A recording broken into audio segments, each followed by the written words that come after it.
Hello and welcome to Real Chat with Kat, the podcast dedicated to igniting your entrepreneurial spirit and empowering you to conquer new horizons. In this podcast, we chat with inspiring entrepreneurs on their journey to success through some amazingly insightful and expansive conversations.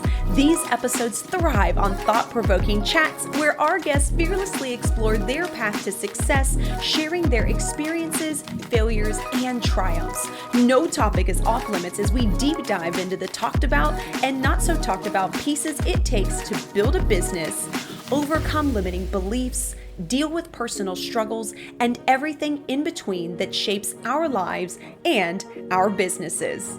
I'm your host, Kat Polsinelli, creator and founder at The Lotus Effect, where we believe that success is not just about strategies and tactics, it's about cultivating a powerful mindset and creating customized business operations that align with you and your true purpose.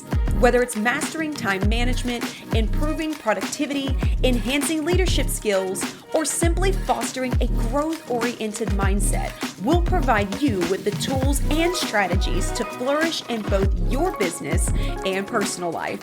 I'm so excited to have you join us today in this episode, so get ready to feel empowered and inspired as we learn together and from one another on how to rise above challenges, break through limitations, and unlock our full potential. Let's dive in.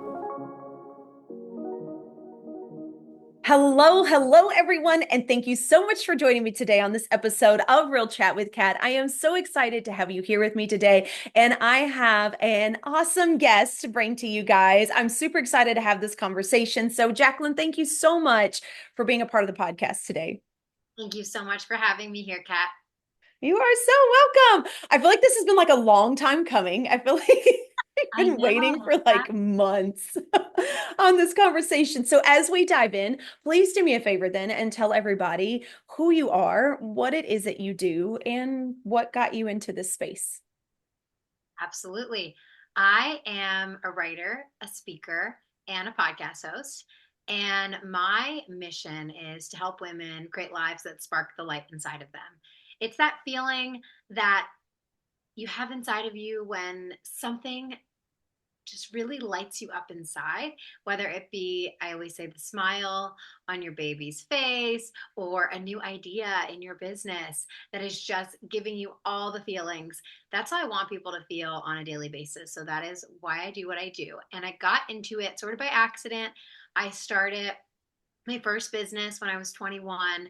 I experienced a lot of failure. I had a product that failed, an app that failed. And through that failure, I turned to personal growth and self-help as a way to pick myself back up when I was feeling so down. And I started sharing it with my friends. I started sharing it on my personal Instagram page, hoping that I could help some other people who might be struggling like I was. And it just sort of started to get traction. I started a podcast later that year. I found out that you can get paid to speak. So I started speaking at events, and it has just kind of formed itself from there. And it's almost a decade in the making now. Which is so awesome. So congratulations. I feel like you've definitely found the spark in your life and everything, which is really cool. And I feel like, especially as women, we tend to brush off a lot of times the feelings that we have so that we can like fit into what tends to be or feel like a masculine world, a male world that, we know that we want to do this, but like we need to do these things, right? That have already kind of been put in place. And I feel like we as women ourselves, whether we know it or not, I was one that didn't know it, have a lot of emotions, and we either figure out how to deal with those emotions or we learn to stuff them down like the rest of society so that we can continue to fit in whatever box we need to so that we can continue to be productive. And I feel like for us, that doesn't always necessarily align. Not that our men don't need it, because our men do. They need that space as well. But we tend to like really stuff it down to try to fit into those other places. Absolutely. It is so normal for women to look at what everyone else is doing or the way things are supposed to be and mold themselves into that and then lose sight of what sparks them. And even it's interesting, I find with myself, you could say, well, Jaclyn, you're living a life that sparks you. Clearly, you're pursuing these big dreams you have and goals. But I even find within those things, like it's kind of like a box inside of a box.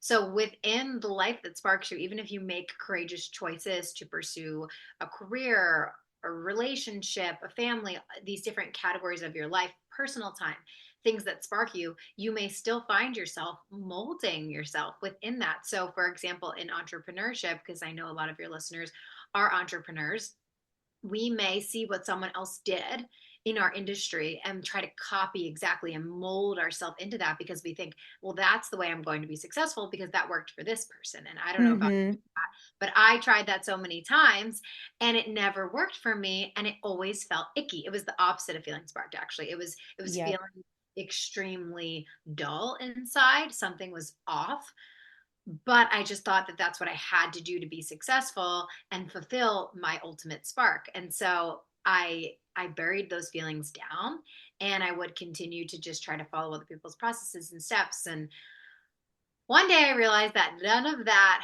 had worked for me and I should just try my own way, even if it was unconventional, even if it didn't quite make sense to other people, and even if it scared me because it required risk and taking leaps of faith. And I know that whenever I do those things, the universe always has my back and they tend to work out for me. So it's interesting how we can continue to do that to ourselves even when we're on a better path. It's sneaky. So I encourage all of you to just do a little self evaluation in what areas of your life right now might you be molding yourself and trying to make yourself into what everyone else says you should be instead of who you truly are inside.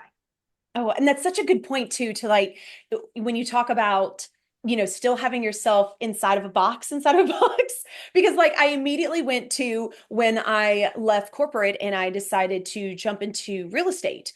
And that was my first entrepreneurial space. Yet when I got into it, I immediately was like, okay, these people are doing it this way. These that are successful are doing this, which included like cold calling every day all the time, FYI. Like, but it was like, okay, these are what these people are saying, and these people have been in the business and they're obviously successful. So it has to be done this way, all the way down to the types of clothes that I wore. Like, I was making sure I was extremely business professional and I had the suit jackets and I had all that, not saying that, you don't have to be that way. But I'm more of a free flowing person. And I'm like, I can dress really cute, but I don't have to be so put together for people to pay attention to me. So it really was like, it was interesting because I took the leap to do real estate and I was super excited about it. And I wanted to dive in. And I also started checking all the boxes of other people to make sure that I was fitting that mold so that I could be successful. And you're right. I've done that so many times in business and it never has worked for me. Now, to second that, I love to take people's ideas and then like tweak them, right? So if I hear someone, if I do a class, if I do a course, and I'm like, ooh, oh, I think I could take that, but like use it in this way. That has been super, super helpful. And I think that that's where we get confused of obtaining additional knowledge. We forget that we can obtain additional knowledge, but that additional knowledge doesn't mean it has to be the exact same way. We're meant to take it and then turn it into what really feels good for us. And that took me a really long time to figure out. And there's still some times where I'm like, yeah, but she's been in business for 15 years and look at where she's at. Obviously, she's doing something right. And then I have to go back to, okay, but what part of those steps make sense to me and sound good to me to implement? And which one of those do I realize that, like, even if I followed it, I would hate my life for following it, right? Because some people are really great at certain things that I am not. And every time that I try to implement exactly what they're doing, I feel so drained and almost burnt out. And I'm like, oh, this is horrible. And And I love the distinction between obtaining knowledge and following a process or system that doesn't feel right for you and your style. Because obtaining knowledge is essential. And if we hide from that, we will stay stuck, right? So Mhm. you'll know when you need to obtain knowledge. So for example, I'm working on my third book. My first two books were my first book and my second book. So let's just leave it at that, right? First book, no idea what I was doing. Second book, knew a little bit more. Third book, I am ready for something much bigger. And so this is the craziest story. Talk about fate, talk about whatever. So my son's playroom used to be my husband and I's combined office. And when he was born, we decided that we needed a place for the toys, for a changing table, just various things. So temporarily, I took all of our books that were on the bookshelf and put them in a box and put them in the basement. And I put all his books there because, of course, for the baby shower, we got tons and tons of books. I'm like, where Yeah. all these books? And our books, we didn't really need to look at them every day. If we wanted a certain book, we could get it. Most of the books on the bookshelf, we probably already read. Hmm. So fast forward a couple of months ago. So it's like a couple months after my son's born. I have this big virtual speech and I don't want to do it in this little bedroom I'm in now, which is like our, updated office. And so I'm like, I need the playroom because the playroom has this really cute brick wall and it's just a very aesthetically pleasing office. So I'm like, I'm going to set up one corner of this office to be my little background and the rest of Hmm. it will be playroom. So I went on Pinterest. I looked at some office inspiration backgrounds and I found these, cute shelves with the books are like stacked and then some are this way and then there's a globe and I'm like, yes, that's it. So I go to this box in the basement. And I had been starting on this third book, but I was really having a hard time. I didn't understand how to take a really big, bold idea I had and break it down into, well, who is my reader? And what is the core message I'm sharing with them? And what is the transformation they're going to get? Because in my Hmm. first two books, I didn't really do that, to be honest. I just the fact of finishing a book and sharing my ideas was a huge accomplishment. And so now that I want this book to be sold in bookstores like Target and the airport and things like that, I know that it needs to be extremely transformational. I know that every person who actually reads it and follows the steps needs to get a massive transformation in their life for it to reach those levels. So Hmm. I had been doing research and listening to podcasts, and I'm in the basement and I see this red book. And I picked red because I was alternating the colors based on this Pinterest picture. I'm like, this red book's perfect. And the book is called Write a Must Read. And I'm like, that's weird. A book about writing a book? I'm like, I never bought that. I have no idea where this came from. I just couldn't. I'm like, where the heck did this come from? But whatever, it looks perfect. And then after my speech, I pull that book off the shelf and I'm like, what's in this book? First chapter is talking about who's your audience and all of these questions you can ask and a survey you can do. And before you know it, I have gone through this entire book in detail. I have read each chapter 4 or 5 times. I've taken so many notes and I've learned so much.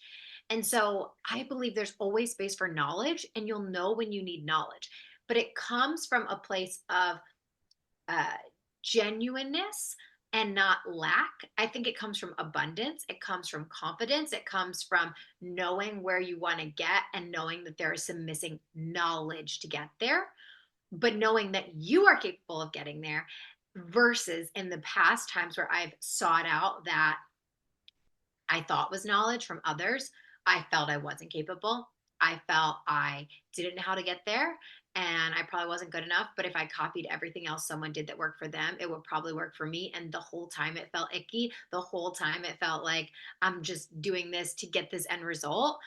And the end result wasn't something that truly sparked my light. It was just kind of an arbitrary goal. So you can see the difference in those two examples. And I shared the story of the book because I believe that, as corny as the old saying goes, the teacher appears when the student is ready. I did discover where I got this book, a publisher that I had a call with a couple of years ago when I was first thinking about my third book, and I told them many ideas I had, mailed it to me, and said, you should, What?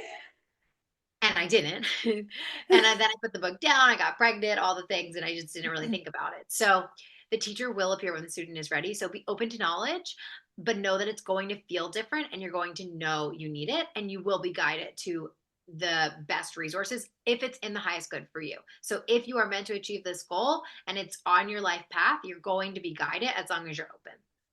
I love this so much. Like this is such a good point, right? Because like I feel like I am seeing a lot right now about procrastination and the shiny object syndrome and doing all these things. And what it really does come down to is that feeling of lack. Like, I've got to do this course though, because they know how to do it and I don't, and I've got to learn from them. Versus, and I totally agree with you because I've done this before. In the beginning of business, I would take the courses, I would follow the people, I would do the workshops, like whatever I could find to absorb. And now I'm extremely picky with what I take in. So like there are some times where I'm like, "Ooh, actually this sounds kind of interesting." Like maybe, like for instance, I loved hypnosis and I thought it was really cool and I was like, I would love to learn more about that. I followed a friend of mine who I actually had on my podcast a while back, who started teaching a hypnosis certification. And I was like, I really think I want to do that. She reached out, bless her heart, 3 times to me, like in a span of a year, and was like, hey, we're doing the course. And I was like, yeah, I can't. Yeah, I'm not ready. Yeah, it's not. Well, the last time that she reached out to me, I was like, you know what? Screw this. I'm going to do it. Like, I really want to. And I enjoyed it so much. But just like you were saying, right? The teacher comes when the student is ready. Had I taken that a year prior, I don't think I would have gotten out of it what I needed to that I got out of it when I took it that time. And it was really interesting when I got done because I was like, oh my gosh, I needed to understand this. Like this brought so much to the surface of realizing the direction that I want to go and what I know that I'm actually good at. And had I done this year before, I still would have been in this like, I don't know phase. And I could have seen that I'd been like, I have to now make this part of my courses and I have to. Whereas now I'm like, yes, I'm a certified um, hypnotist. Jesus, I can't, my words today. But I don't feel the need to like push that out all over the place or make it a part of what I am doing in my life. It was just like it was a chunk of something that I needed to learn and something that I'm like, ooh, I can hold on to that. I can do that for me. I've actually talked to my kids about learning about it to learn how to regulate and handle some things in their life as well. So I got to teach them some stuff and I get to like put it in my back pocket. And so like if I ever decide I want to do something with it, I can and I can explore more. But for whatever reason, I needed that lesson and the confidence boost and the reminder during that 3-day course of something that I would not have gotten had I shoved myself into it a year ago. So it's really interesting when you start to understand that like you may want to do something or you feel called in that moment, but is it an emotion that comes up that's like, oh, I have to do this. This is going to do everything. Or is it like, I actually really and genuinely want to learn about this. I don't know what it means. I don't know why I feel called to it, but something is saying, let's do this. There's a total different feel in that. And it took me a really long time to understand that there was a difference in that because, you know, a lot of people say, well, feel into it. And I was like, what in the hell does that mean? Like, that isn't, I feel into stuff all the time. What is, you know, but it took me learning more about myself to be able to separate the difference between an anxious feeling and a feeling of need or lack, like you said, and a genuine curiosity or call of like, okay, something is saying do it. I don't know what's going on, but we're going to lean into this kind of a thing. I love it. I couldn't agree more. Now, question is we're kind of going down this road of all things, you know, personal growth, but also realizing that you have a lot of the intuition already there. We just haven't found it.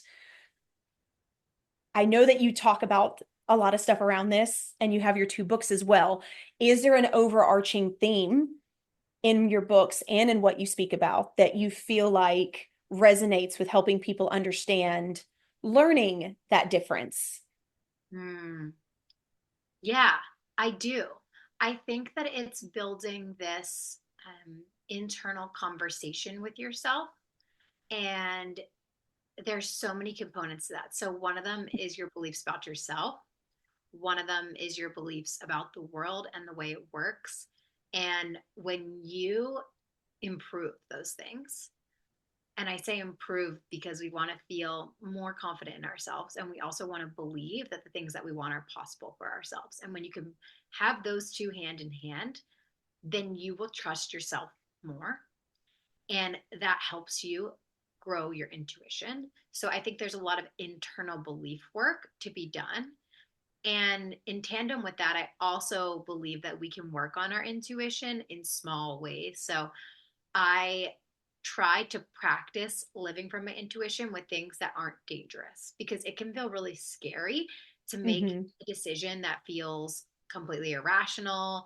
There's just a feeling you have for something that could cost you significant amounts of money, could be something where maybe you can't pay your mortgage one month, right? We have real needs, and so it can feel really scary to do that. So instead, starting with decisions like, what should I wear today?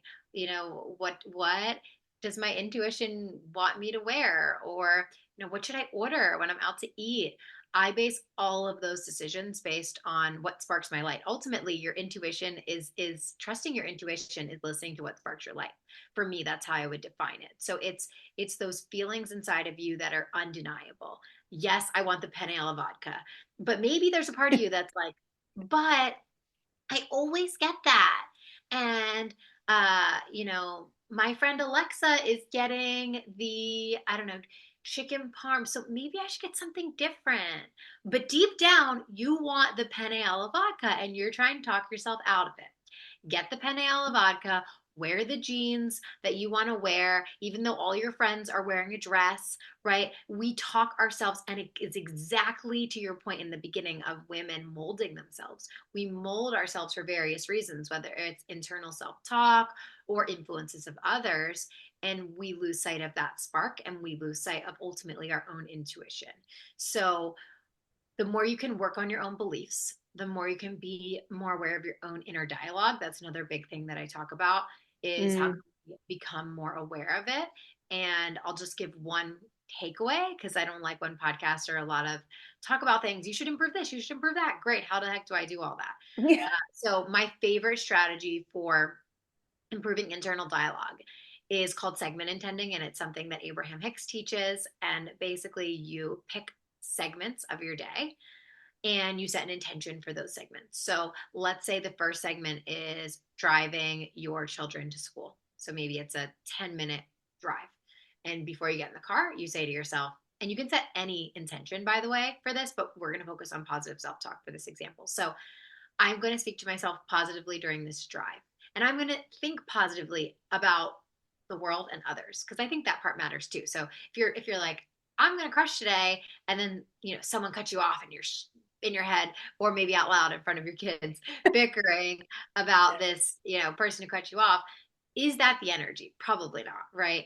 That's not the energy that's going to get you closer. It's not to say that you should just suppress any emotions you have. That's not what this is about whatsoever. It's about Mm-hmm. being aware of where you're at and coming to a more neutral place. So if you're feeling just down, you were rushed getting out of the house in the morning, and you just already feel like the day's not off to a good start and you're starting to spiral negatively, can you get to a more neutral place?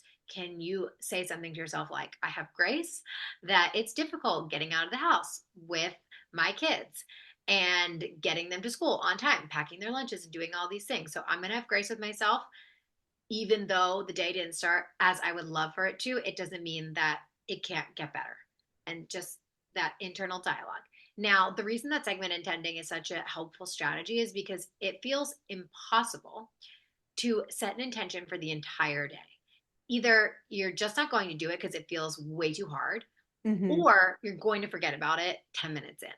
So, segment intending is really great because it gives you the opportunity to reconnect with that intention over and over and over again in every new segment. So now you get out of the car, and now your next segment is maybe 1 hour of working. And then your segment after that is a meeting. And then your segment after that is you're having lunch. So with each new segment, you can set that same intention. And if during the segment you, let's say, lose the intention, you've kind of gone off course, you can always bring yourself back, take a deep breath. You could be in the middle of a meeting. You can be, no one even knows what's going on in your head, which is so great sometimes because you can make yourself in. Great. You can take that second and be thinking all these negative things about yourself. Let's say you're on an important call, maybe it's some sort of sales call, and you're really nervous and you're telling yourself, should I really charge this much? And in your head, you're questioning everything. You can go back to that intention of, I'm going to speak to myself positively. And while the other person is talking, or even while you're talking, you can take a pause. I always say that with public speaking tips. People always get so nervous. What if I forget what I'm going to say? You can pause and breathe. It's totally normal to breathe between sentences. So if you don't know what you're going to say next, you can take a breath and figure it out before you move on. And no one will notice. They will just think you're breathing. So the same thing is true with segment intending and positive self-talk. You can take a second and breathe, collect yourself before you continue speaking so that you can fix that inner dialogue in your head. And this is really powerful because the more we can improve that inner dialogue, the more that we will also impact the words that we say, the actions that we take, right? It's a trickle down from there. So this is so powerful and can help bring it full circle to that intuition and that trust in ourselves. So these things kind of all go hand in hand in hand. And I believe that the more we can work on them and the more we set the conscious intentions to improve them, the more that we will in general trust ourselves and listen to our intuition more. Yeah. And what's really interesting, I love this example that you give too, because it's so simple, right? I I have seen where we have amazing people that teach things and do workshops, but they give such a generalized overview. And I know that that was really hard for me for a really long time when I first started learning about stuff, was like, oh, okay, that all sounds wonderful. What am I supposed to do though? Because like I could do all the things, because they talk about like how you start your day, how you set your intention, making space for breathing, being sure you're present. And I'm like, okay, well, now I'm overwhelmed because you just gave me 10 things that I'm supposed to do. Whereas we forget that we can make it so simple and start so small. And that actually makes such a huge difference in what we do. And I love the intention setting in segments. That is really, really neat. And it's so funny because I find myself doing that sometimes. Like I know the other day it was like a really full morning. And I had 15 minutes before I take like what I consider my lunch break. And I was like, nope, we're going to go lay outside. And I just like swang in the hammock for like 15 minutes and was like, it's okay. It was just like a hectic morning. Like, this is fine. We've done this before. We're handling it so much better. Like, that's literally all it was for like 15 minutes. And I felt so much better afterward. And I think that we forget that we can recenter ourselves after we deal with a situation or with people or an instance or whatever it may be. We tend to lock ourselves into what happened and then like fumigate on it, right? I used to do this all the time. Like this, I would have a conversation with someone that I wasn't sure went the way that I wanted it to. And then I would overanalyze what they said to me. And then I would play the entire scenario that already happened, mind you, in my head and how I wish I would have said stuff, but I could have said this and then she probably would have said that. And I would spend like 2 hours just fumigating on that. And when I started realizing that I was doing that, I started catching myself and I'm like, why does this matter? What good does this do? Like, this is already in the past. Is this going to solve the next conversation? Well, no, because I'm probably going to forget it and I'm not going to go back to the other one. So I realized that I was allowing myself to stay stuck in one situation. And that was then essentially the attention that was set for the rest of my day because Yeah. that was all I was focused on. And it took me a really long time to get over doing that. And I still catch myself from time to time where I like start playing scenarios and I'm like, really? We're going to do this right now? We know that this doesn't work, And then it's just kind of funny to myself and then it just like goes on. But it's so interesting now that I have become so used to being aware of it that when it happens, it's a lot easier to catch it in the middle of it, stop it, and then change the way that I am thinking or feeling or direct it towards something else that I know is more productive, more positive, or something of the sort versus staying in that tiny space. And I love that. And I think that's the goal. most people think the goal is to never have a negative thought. Did you know 80% of our thoughts for the average person are negative? And I That is always say, so I crazy. know, it's very scary. And I always say our goal is not for 0% to be negative, but could you get that to 70% or 60% or even 50%? That would be great. So the fact that you catch it and can shift the direction of it is great. And another helpful tip if you're trying to catch it is start with your language. So a lot of times the thoughts feel overwhelming because we have so many of them and many of them are unconscious. So we don't even realize we're thinking them until maybe 3 days later when we've thought it over and over again. And we're like, have I been stewing on that for 3 days? But the words we say, we hear ourselves say them out loud and we hear ourselves say them to others. So that's actually when I catch a lot of my limiting thoughts. So a couple of weeks ago, it's really, really ironic. And I think that as entrepreneurs, there's that old saying about how the plumber has a leaky faucet. I hate that, but also I am the plumber with the leaky faucet sometimes. And I think maybe it happens just so that I can share about it and be able to say, hey, again, the goal isn't to never do this. The goal is to Hmm. be able to recognize it and shift it. So the book I'm writing right now is about getting your hopes up. And it's about this phenomenon of how we're always told, don't get your hopes up. And we think that it's better to protect ourselves from disappointment and from being let down than to get our hopes up at the risk that we might be sometimes disappointed. And so I, of course, thought, well, I'm a pro at this. I'm writing a book about it. And I was chatting with a friend and we were talking about the book, which is even more ironic because we're literally talking about the content. And I said to her, yeah, so I really want to get a traditional publishing deal. But if that doesn't work out, this is my backup plan. And as soon as I said it out loud, I was like, I'm not letting myself get my hopes up because making a backup plan is a sign that I am not all in on believing that that's going to happen for me. And I took it as an opportunity to just step back and rephrase what I was saying. So, depending on who you're talking to, you might just say, oh my gosh, I just caught myself doing this thing that I said I wasn't going to do. Let me just reword that. So that's what I said to my Hmm. friend. I said, oh my gosh, can you believe it? Because I was talking to her about the book and I said, okay, instead, let me try this. I am going to get a traditional publishing deal and I'm committed to doing what it takes to see that through, period. And we continued on. But sometimes you might be talking to a stranger or you just don't feel like explaining yourself. This is Hmm. just like the breathing thing. No one really notices if you add a new sentence where you sort of summarize what you just said, but in a different way. So if I had said to a stranger, I'm hoping to get a traditional publishing deal, but if it doesn't work out, here's my backup plan.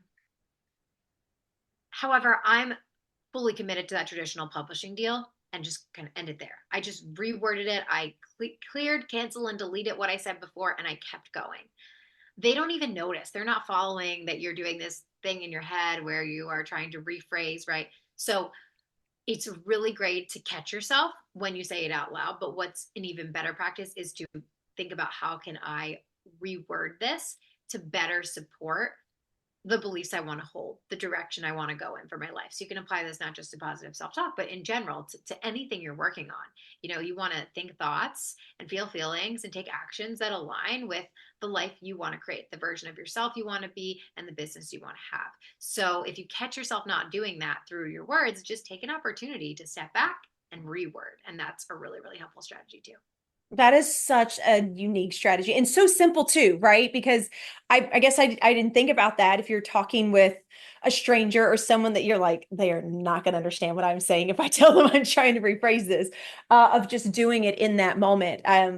So I love that. Thank you for that because that is something that I feel like we can even teach our children to Yes. learn to be able to do without feeling like they need to over explain themselves to then be able to rephrase it, which then I feel like kind of cancels the whole thing out because then you're so caught up in like, well, this is the reason why I'm doing it because I've been working on this. And like, I was listening to this one thing, like, then you just get completely derailed and it doesn't mean the same versus when you're still in that moment. And I think that that is such a powerful tool for not only us as adults, but also in the way that we are teaching our kids, in the way that they see things or they say stuff, and giving them permission to be like, it's, you just correct it and keep on going. It's fine. I don't need you to explain every single sentence, right, to me as you got caught up in it.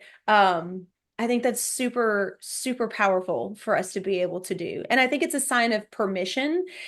And while, yes, a lot of people are like, yeah, but you should just need permission for yourself. I understand that. And it's still nice to have the outside validation from time to time. And sometimes there's ways to be able to do that and be around that where it's not a direct, like, I give you permission, but it's just, it's something enough to where you say something and the brain catches on, and then the brain is like, oh, we're allowed to do this. Awesome. And then it does its own thing. I think that the brain is, the mind is so interesting to me and so complex, but yet so simple, if that makes any sense. At the same time, like once you start to understand it, there's so many patterns and little ways that you can tweak things that actually make a huge difference. And it's not as complicated as we try to make it sound, which I think is some of the reasons why a lot of people are like, yeah, I'm not getting into that, because that's a Yeah. lot. Yeah. And two things I heard in what you said that I think are really important here. One, over explaining is usually coming from that insecure place. So when we can just own it and we don't need to explain it, it helps really root our feet in the fact that this is who I am, this is where I'm going, versus I'm unsure. If I say this thing, is it true? What happens if it doesn't happen? What happens if I say I'm going to hit this goal and then I don't? Nothing. Right. So that's important. And then the other piece that I heard is with regards to the simplicity.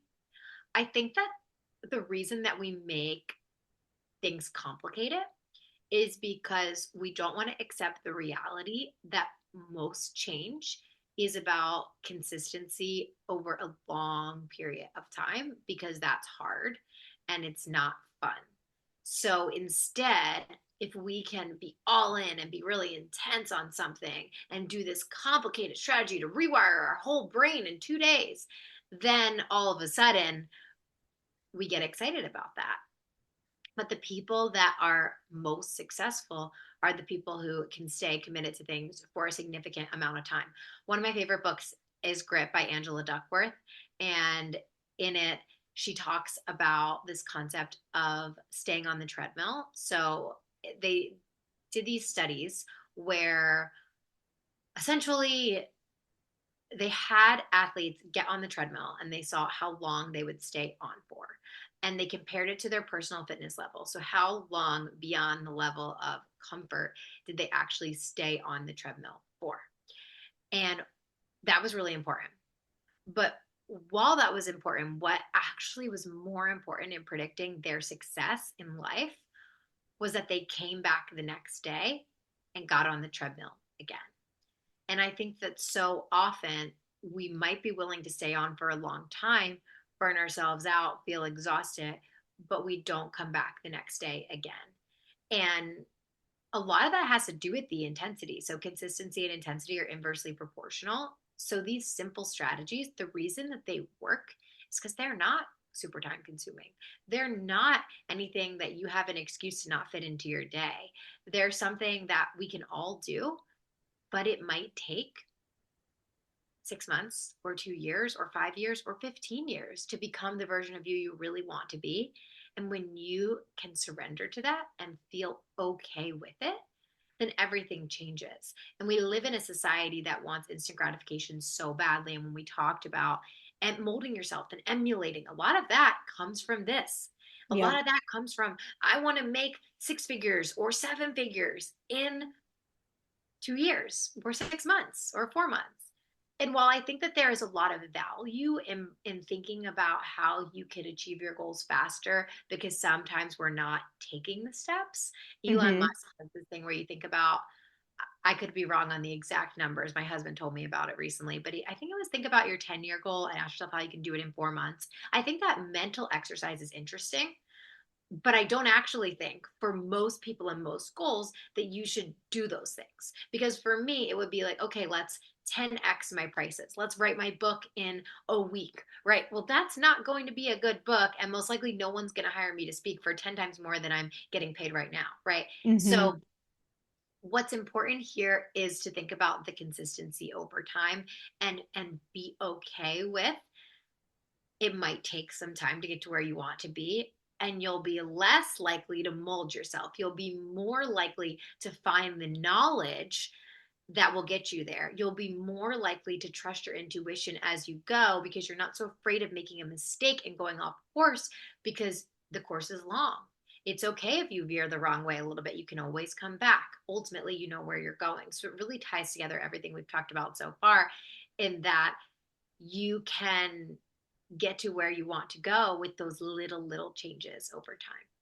Oh, and I love little changes. Like that has been the foundation of everything that I have done and grown through is like, what are the small things that I can do to implement? Because I realize that those continue to compound, which is in turn what creates the mountain that I'm trying to get to. Right. So I love that. But I love the treadmill example. That is so interesting. And that makes so much sense, like on so many levels of stuff. So thank you for that because ew, like I already have people that I'm like, I need to go tell you people this. So I love it when I get little nuggets that I'm like, everybody needs to hear this now. Okay, Jaclyn, I could talk to you for hours because this is like one of my favorite conversations to speak on. So we may just have to do this again to remind people of this because it's so important. And you are so right. Like consistency is such a huge thing. And I think we forget that because complication is what we are used to hearing. Or, you have to work hard in order to earn things is what we are used to hearing. And in all reality, there's a lot more grace and a lot more patience and a lot more of forgiving yourself going through things than there is beating yourself up and hoping that that's going to make you want to do better. So I love this. And I think that the play on words and really being aware of that is huge, is definitely huge. And that's been a huge thing for me. And it's also something I pay attention when I hear things from my kids as well, especially being 20 and 16 now. And just, I want them to start recognizing that as well. Right. So I can't thank you enough for being a part of the podcast. There's so many golden nuggets in here. One thing I always ask all of my people, although I feel like you've given so much, is do you happen to have a quote or a piece of advice you would like to leave the audience with? I do. I was just thinking if you really resonated with the part about the consistency and feel like it's something you maybe struggle with, I encourage you to take Angela Duckworth's grit scale quiz. Just Google it. It's right on her website. It's a really short, like 10-question assessment. But it really changed my life because when I took that quiz, I always thought of myself as a very resilient person. But what I didn't realize is that I was quick to switch ideas. So, oh, this thing's not working. Let me try this. This thing's not working. Let me try this. Right. Especially as an entrepreneur and being gritty, which is well researched to be the number one contributor to our success above talent, above IQ, above all these other things, is not about pivoting so quickly, but about actually sticking with something for a long period of time, even when things aren't going your way. So I encourage you to take that quiz and think about how you would like to answer and how you answer right now, just as a way for you to really check in with your own resilience and apply it to everything we talked about today. Oh, I love that so much. Okay, we're totally going to make sure that that is available in the show notes as well. So make it super easy for people to be able to find that quiz and check it out. So, Jaclyn, please tell us how can everybody find you? How can they connect with you? How can they be in your world? Yeah. Well, the Spark Your Life podcast is available wherever you get your podcasts. And my website is jaclyngallo.com. I'm on all the social medias, Jaclyn T. Gallo. Awesome. Thank you so much, Jaclyn. I feel like I learned so much today as well. I love it. You're a wealth of knowledge. Thank you. I had so much fun. Yay! And to everybody else out there, I hope you are mind blown right now because I feel like there is always something that we can take away from anything that we listen to if we just pay attention to what really feels called to us instead of trying to pay attention to the entire message. Like there are things that speak to us and we need to pay attention to those things because sometimes it's like a little twinge or a little ooh, and then we like shove it out. And we're like, okay, on to the next thing. But making space for that, like Jaclyn said, taking that time to pause, taking that time to breathe can make such a huge difference in the next decision that you make in your life, in your day, down the road, whatever it may be. So I encourage you to pay attention to your words, to think about these simplistic actions that we can take. And of course, we'll make sure all of the information is in the show notes, how you can connect with Jaclyn, all the things. So until next time, do one thing positive for someone each and every day and see the difference that it makes in your life. Catch you later.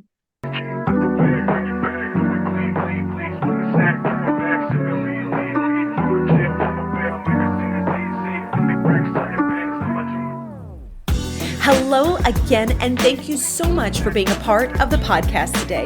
If you enjoyed this episode and it brought tons of value, we ask that you please share, like, and subscribe. Your support means the world to us and helps us to reach even more inspiring entrepreneurs who can benefit from these powerful conversations. If you haven't already, be sure to leave a review on your favorite podcast platform, as this feedback is an amazing gift that fuels our growth and helps us to continually improve this podcast. Looking for an extra dose of inspiration and empowerment? Then be sure to connect with me on social media. You can find me at The Lotus Effect, where I share valuable resources and tips while sharing my own journey of being an entrepreneur. And if you're interested in learning more about my coaching programs and services, be sure to check out my website at the-lotus-effect.com. Once again, thank you so much for being a part of Real Chat with Kat. Your presence and support makes all the difference. Remember, whether you find yourself in the depths of the mud or on the path of growth, we all have a unique journey. And just like the lotus, some of us start in the dirtiest of mud, yet as we rise and grow, we blossom into something beautiful, unique, and truly one of a kind. To all of my visionaries out there, keep rising and growing as you create your own Lotus Effect.